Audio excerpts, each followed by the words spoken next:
أعوذ بالله من الشيطان الرجيم بسم الله الرحمن الرحيم والمطلقات يتربصن بأنفسهن ثلاثة قروء ولا يحل لهن أن يكتمن ما خلق الله في أرحامهن إن كن يؤمن بالله واليوم الآخر وبعولتهن أحق بردهن في ذلك إن أرادوا إصلاحا ولهن مثل الذي عليهن بالمعروف۔ اور طلاق یافتہ عورتیں اپنے آپ کو 3 حیض تک روکے رکھیں اور ان کے لیے جائز نہیں کہ وہ اسے چھپائیں، اور اللہ نے ان کے رحموں میں پیدا فرمایا دیا ہو، اور اگر وہ اللہ پر اور قیامت کے دن پر ایمان رکھتی ہیں اور اس مدت کے اندر ان کے شوہروں کو انہیں اپنی زوجیت میں لوٹا لینے کا زیادہ حق ہے، اور اگر وہ اصلاح کا ارادہ کر لیں، اور دستور کے مطابق عورتوں کے بھی مردوں پر اسی طرح حقوق ہیں جیسے مردوں کے عورتوں پر۔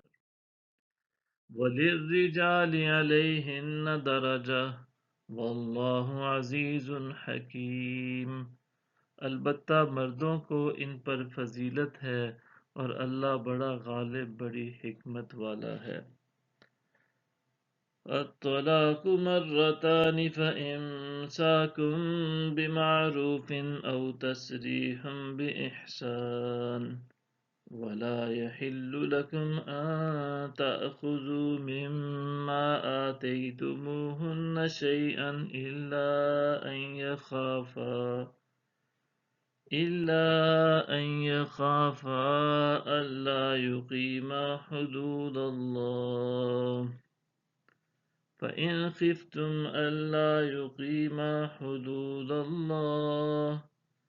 فلا جناح علیہما فیما افتدت۔ طلاق 2 بار ہے، پھر یا تو بیوی اچھے طریقے سے روک لینا ہے یا بھلائی کے ساتھ چھوڑ دینا ہے، اور تمہارے لیے جائز نہیں کہ جو چیزیں تم انہیں دے چکے ہو اس میں سے کچھ واپس لو، سوائے اس کے کہ دونوں کو اندیشہ ہو کہ دونوں اللہ کی حدود کو قائم نہ رکھ سکیں گے، پھر اگر تمہیں اندیشہ ہو کہ دونوں اللہ کی حدود کو قائم نہ رکھ سکیں گے تو ان پر کوئی گناہ نہیں۔ تلک حدود اللہ فلا تعتدوها ومن يتعد حدود اللہ فأولئک هم الظالمون۔ کہ بیوی کچھ بدلہ دے کر آزادی لے لے، یہ اللہ کی حدیں ہیں، پس تم ان سے آگے مت بڑھو، اور جو لوگ اللہ کی حدود سے تجاوز کرتے ہیں سو وہی لوگ ظالم ہیں۔ صدق اللہ العظیم۔